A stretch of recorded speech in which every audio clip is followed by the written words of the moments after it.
Welcome to Nourish MD, Dr. Dietitian Dialogues, where doctors and dietitians empower you about your health and discuss and provide a better path to health and wellness. Proudly presented by Concierge Medical Practice Private Physicians Medical Associates, PPMA, with your hosts, Registered Dietitians and Nutritionists, Lauren Papanos and Romana Brennan. Hello, everyone. Welcome back to Nourish MD. I'm one of your hosts, Romana, joined by Lauren Papanos, our other dietitian. Today, we'll be discussing sleep. And I hope you were able to join us with Dr. Davis earlier this month. We discussed some of the most common sleep issues that he sees among his patients, as well as sleep apnea being one of those. So if you haven't yet had a chance to listen, definitely go back, as we will be talking more about sleep challenges, how to eat for better sleep, how to troubleshoot some issues related to those sleep challenges, also touching on some supplementation and lifestyle changes, things that Lauren and I discuss with patients often on a day-to-day basis. So would love to get started. Lauren, let me know, what are some common sleep challenges in relation to nutrition that you often see among your patients? Yeah, I mean, there's, like you said, it's just such a common challenge. And there's so many different reasons that sleep difficulties can be challenging. But I think it's very uncommon for people to point to diet and lifestyle, right? Or sometimes maybe we think that it's just something more physiological, something that, our bodies just aren't programmed to do. But there's actually a lot of variables within nutrition that impact your sleep quality and your ability to fall asleep quickly, which we call sleep latency. So I would say one of the most common ones, especially in more of an older population, is waking up often in the middle of the night to go to the bathroom. And there's typically a couple of different reasons for this. Generally people are triggered to wake up because they do have to use the restroom. And that may be as a result to possibly eating or drinking too close to bedtime because maybe your bladder isn't able to withstand some of that pressure when you're sleeping. However, in an ideal situation, when you are sleeping, that's what the role of a specific hormone called antidiuretic hormone is supposed to kick in. And that's what's actually supposed to help to be able to prevent that diuretic effect, to basically concentrate everything so that you don't wake up in the middle of the night. And so although sometimes we kind of point to like, oh, maybe you're drinking too close to bed is the issue, or maybe you're eating too close to bed is the issue, a lot of times it actually goes back to something deeper rooted that's impacting that antidiuretic hormone. And, one of the common things that we see is just erratic blood sugar. And that could be that you are maybe going to bed with high blood sugar issues, where maybe your last meal of the day or whatever you're snacking on before bed is actually causing what we call a hyperglycemic response, to where there's a really large blood sugar elevation that's kind of creating this this wired type feeling, right? And so then your body rebounds to be able to send out the hormones like insulin to be able to help really get rid of that sugar and bring it into the cells that need it. And when that happens, sometimes what can occur is something called rebound hypoglycemia, where people then go low blood sugar. Or you could just be low blood sugar before you go to bed, and then you're entering into an even lower blood sugar state when you're sleeping. And so one of the really great ways to be able to identify if this is an issue for you is testing your blood sugar. There's at-home units that you can purchase, and that something we could even set up for you at PPMA, to where you can finger prick yourself, or you can get something called a continuous glucose monitor, where it runs continuously in the background. And that way you can see what your blood sugar response looks like before you're going to bed and in the middle of the night when you're waking up. This also could be that you are drinking or eating too close to bed. So we always recommend that you're keeping at least a 2 to ideally 3 hour time frame in between your last large serving of liquids and your last large meal. That's just going to help support natural digestive and filtering processes, to where you're less prone to having to get up to go to the bathroom in the middle of the night. So those are some things to definitely identify if you're not already doing that. And then, I would say as well, in addition to that, is just a high cortisol environment. And sometimes this is in relation to that low blood sugar type situation, because our body is going to release cortisol, which is one of our stress hormones, to be able to mobilize what we have in storage as sugar into our bloodstream, because our body always is trying to keep us at homeostasis, or this kind of like neutral ground of blood sugar, right? And so if our body senses low blood sugar, the alarms go off, our body releases cortisol, that stress hormone, so that we can get that sugar back up in the bloodstream. And that cortisol response is also going to wake you up and make you feel very alert. And so this is very common for people that report, I wake up around 2 to 4 a.m. every night. Generally, this is because there's a high cortisol environment going on, whether that's because of the low blood sugar situation, or it's because maybe there is dysregulated, stress happening throughout the day or before you go to bed. And there are things that your brain is processing through while you're sleeping that are impacting your ability to really fall into a deep sleep cycle. So that's probably one of the most common things that I see. I'm sure you see as well, Romana. Any others that you find you're commonly having conversations with patients about? Yeah, well, I just want to say, I feel like you explained that really well, Lauren. And before we move on, I just want to touch on intermittent fasting versus when might someone, within this context of potential rebound hypoglycemia, when might someone benefit from implementing a snack in the evening time versus someone who might be doing intermittent fasting, who would rather cut off their eating window earlier in the evening. Can you kind of put those pieces together for us? I think it just depends on someone's individual blood sugar control, and also looking at like their overall lifestyle patterns of what's happening and why is this issue presenting where they're waking up. But yeah, I mean, I have seen that with patients to where, maybe they are eating dinner at 7, but then they're entering into a low blood sugar state by 12 midnight when they're a couple hours into their sleep cycle. And one of the easiest ways for us to troubleshoot that is to do a very blood sugar stabilizing snack right before they go to bed. And that just kind of helps to be able to keep levels stable while they're sleeping. So that can be a good solution for some people. I just think it's so individualized in terms of what your needs are. And there's so many variables that go into that, like your stress levels and, your weight and your activity level, and just so many variables that could be impacting if that might be a good approach for you, or if you're able to intermittent fast and maybe go from like 5 p.m. until 7 a.m. the next day and not eat. Some people can maintain good stable blood sugar by doing that, but others might not. That might not work for them. Yeah, 100%. And I think that's one of the nice things about working with us in the context of PPMA, is that we can bring that personalization. And another benefit of the concierge medicine model is we can take the time to take your individual needs into account. So thank you for touching on that.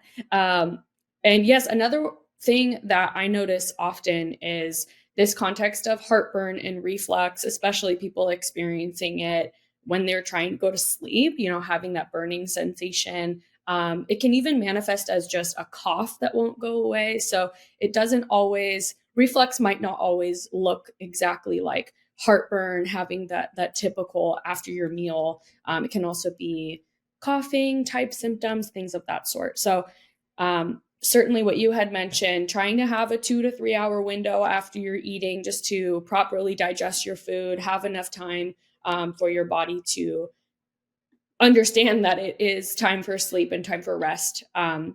So sleeping too soon after eating, I find being a big challenge for people and a potential cause of these increased reflux symptoms, as well as looking at the composition of the meal. The last meal of the day, are you having high fat consumption? Are you having maybe not enough protein? We still want a complex carbohydrate. So we might just need to evaluate and see, maybe it's too heavy of a meal.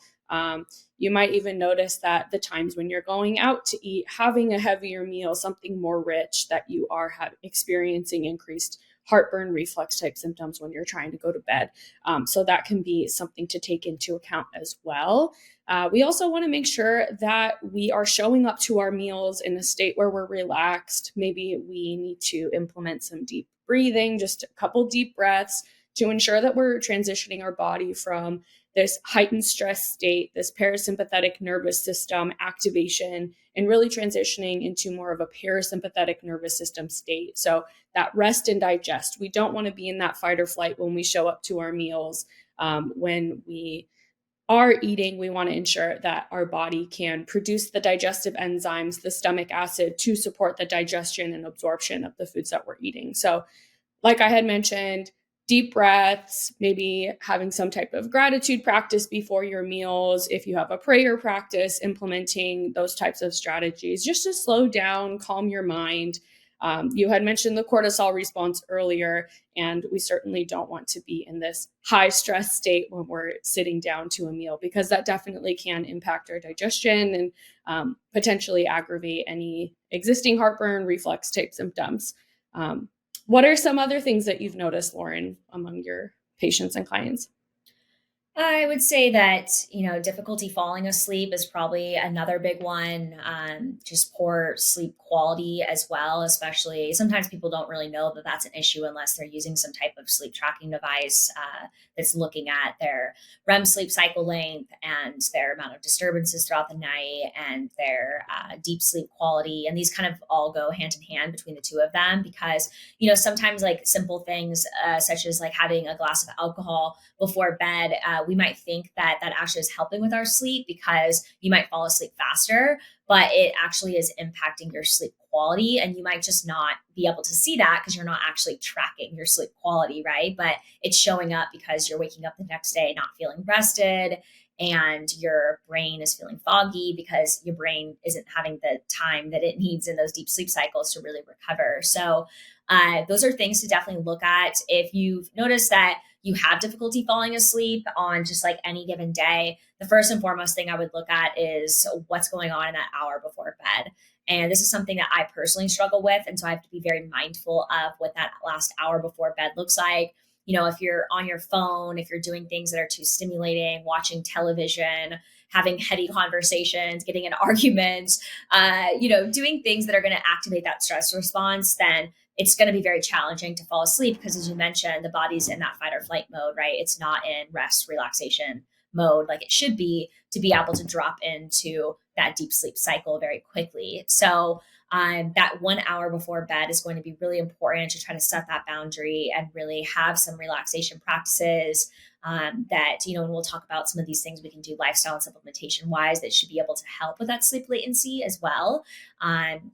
Something to also look at too is just like things that you're doing earlier in the day. So, if you're drinking caffeine, even sometimes there are people that are slow caffeine metabolizers. That's something that's genetic. And even a cup of coffee at 10 a.m., it might be too late for you in order for your body to fully metabolize all of that caffeine before you fall asleep. And it might be impacting you more than you think. But I would definitely say starting with cutting off caffeine in the afternoon, really after 12 or 1 p.m., because caffeine half-life is about 8 hours, which means it's probably not going to be fully out of your system till at least 9 p.m. if you've had it at 1 p.m. So really important that we're looking at modifying and eliminating caffeine, especially if you're noticing that your deep sleep cycle, if you do look at any of your sleep data, if you're noticing that deep sleep cycle is being impacted, then it's probably a caffeine issue. Exercise is also really important for good sleep quality. So if you are, again, noticing that a lot of your sleep is light sleep and you're not getting into that deep and REM sleep, then it may be trying to engage in more strenuous exercise in the earlier part of the day, not right before you go to bed, but just making sure that you are using your muscles, that you're being active at some point throughout the day, because it is going to help to be able to increase that need for deep sleep because your body's going to be forced into needing a little bit more recovery during the night.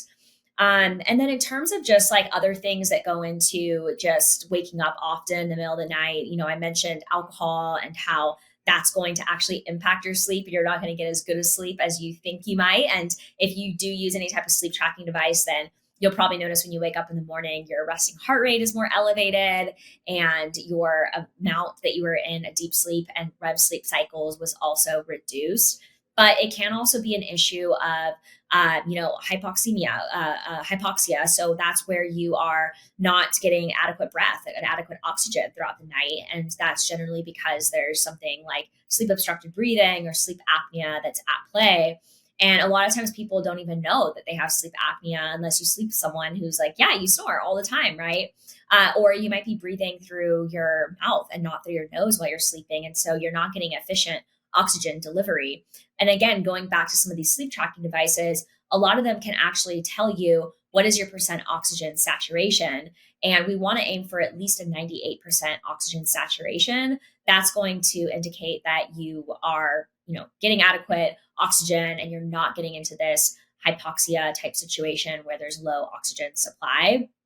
You can always go, get a sleep study. That's something we can set up for you if it's something that you suspect. But this is a big conversation that I have with clients, especially those that have blood sugar disturbances like diabetes, because we know that people that have sleep apnea, that they're getting a constant cortisol response throughout the night. And remember, going back to what we talked about just a few moments ago, if there's a lot of cortisol responses happening when you're sleeping because your body thinks it's being strangled because it's not getting oxygen, you're going to be continuing to get these big blood sugar surges. And that's going to actually drive that blood sugar issue and, further drive diabetes management. So, if I'm working with someone and they're making all the great dietary changes and lifestyle changes for their blood sugar, and we're still not seeing big improvements happen, I want to know what's going on when you're sleeping. Are you not getting great oxygen delivery? Because that could be something that's very much contributing to your ability to not just sleep well, but also to control your blood sugar throughout the day.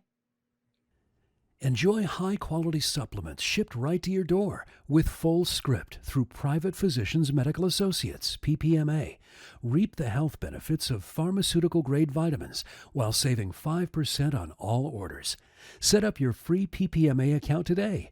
Visit privatemds.com.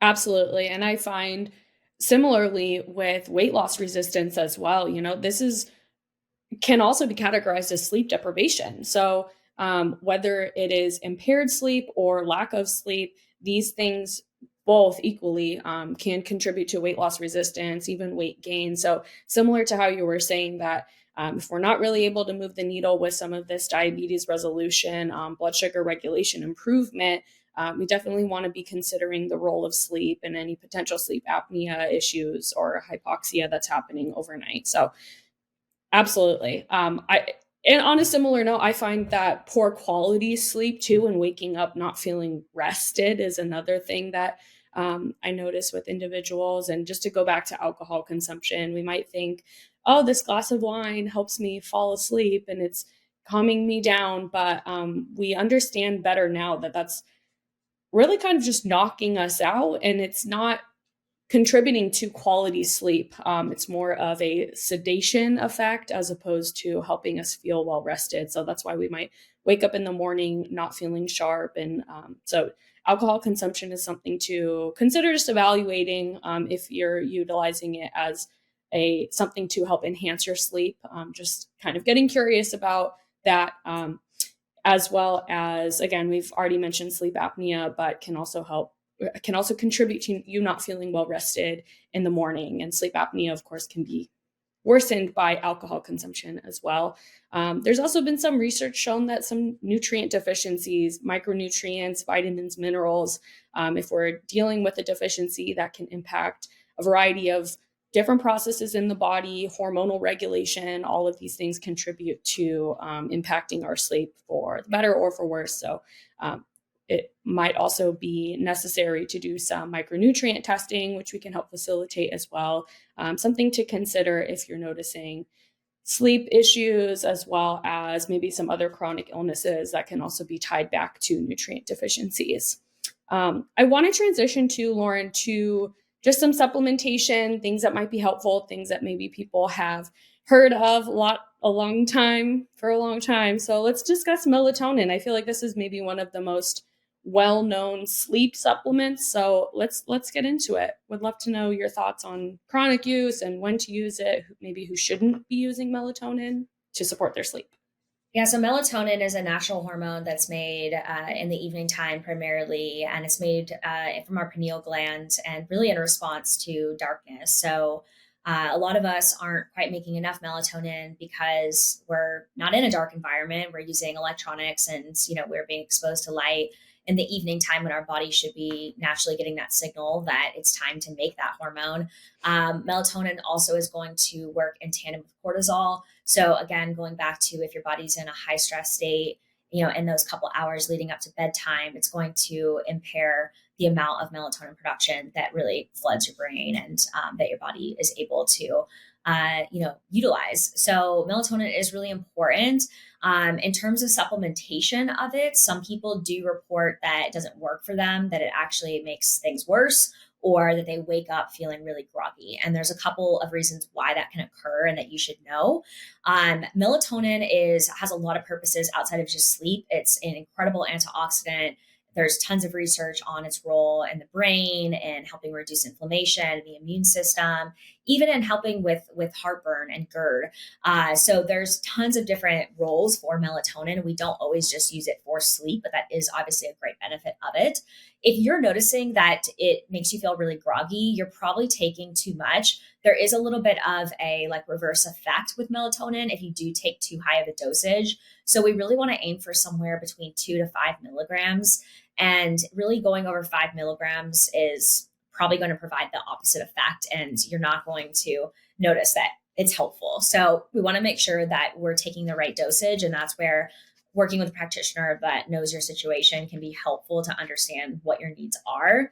The second thing is that if you notice that it makes you more wired feeling, then there's actually some underlying causes as to why that is. It actually means that there is high amounts of inflammation that are happening in the brain, and that when you take the melatonin, because it's an antioxidant, it's actually providing a fuel source for the brain. So it's actually lighting up your brain, and it's making your brain more stimulated as opposed to making you more relaxed. And so I know that the immediate solution might be to think, okay, well, the melatonin doesn't work for me and I need to just remove melatonin, but it actually means that you need more melatonin and you need to keep going with it so that you can kind of get over to the other side. However, don't just keep going with melatonin alone. You need to make sure that the brain has some protection first. And that's where things that are called phospholipids are extremely helpful. These are things like phosphatidylserine and phosphatidylcholine. You may or may not have heard of them before. Phosphatidylcholine and serine are extremely important for the brain. And we really want to make sure that we have these in place first and foremost to kind of get things moving along so that as you take that melatonin, it's not causing as much of that lighting up effect, right? And that our cells are actually able to really utilize that melatonin efficiently for what it needs, for the purposes that the melatonin should do. So if that happens to you, then you might be a good candidate for adding in what we call a phospholipid, one of those phosphatidylserine, phosphatidylcholine based options. And then again, going back to just making sure you're taking the right dose, start slow and build up. I like liquid versions of melatonin because you can start with just one drop, half a milligram. If this is happening to you, then after a couple of weeks, you can build up to 1 milligram, and continuing to build your dose rather than just going to the supermarket and buying a 5 milligram capsule of melatonin that may just be too high of a dose for you. So that's the story on melatonin and what you should know about it. However, we want to make sure that we are supporting our body's own melatonin production. And we definitely want to make sure that if we are going to be traveling and we're going to be changing time zones, that we have that melatonin in place to be able to help us really reset our circadian rhythm, because that's what's going to help your body to be able to adjust to that time zone quicker. So for example, if you're on the West Coast and you're going to be traveling to the East Coast, I would recommend that a couple days before you travel, you start taking that melatonin a couple hours before bed so that your brain can start getting that signal of, hey, this is when you should be naturally making the melatonin. It's just going to help your body to be able to adjust once you get over to that new time zone. It's definitely something I recommend if you're traveling internationally where there's much more than just a 3-hour time difference. And it's something that you can do to be able to help reset your body's natural clocks of when it should be feeling awake and when it should be feeling sleepy and time to go to bed.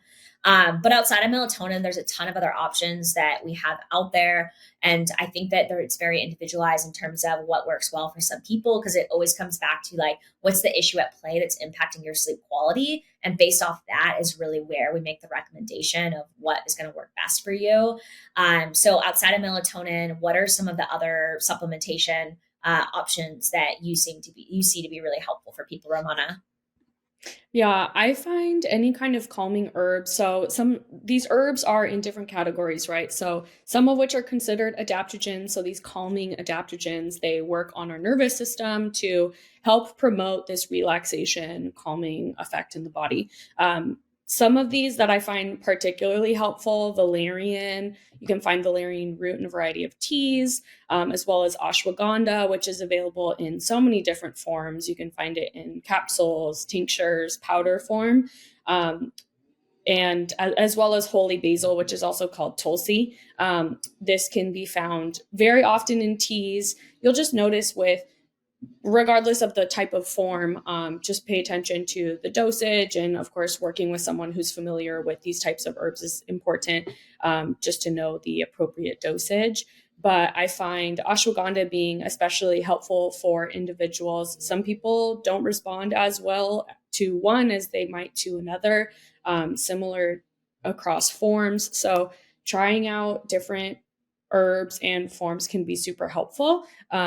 And even just warming beverages in general, regardless of whether this is an adaptogen or not, maybe something like a chamomile tea before bed, having that soothing, warming beverage can be helpful for sleep as well.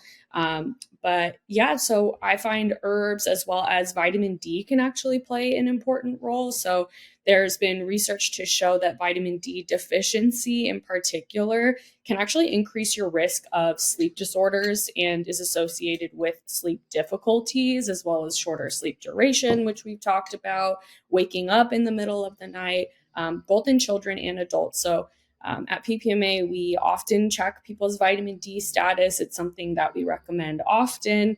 And I've seen deficiency in individuals who have noted sleep difficulty. So it is an interesting connection, kind of going back to nutritional deficiencies being a potential cause of those sleep challenges. So ensuring that you're having appropriate vitamin and mineral levels and supplementing when necessary can not only be supportive for sleep as well as other aspects of your health, because we know how important vitamin D is for bone health, for mineral absorption. So kind of connecting this holistic view of health, better sleep can mean so many other health improvements. So vitamin D, calming herbs are things that I've found especially helpful if you are not someone who wants to take something like melatonin, for example.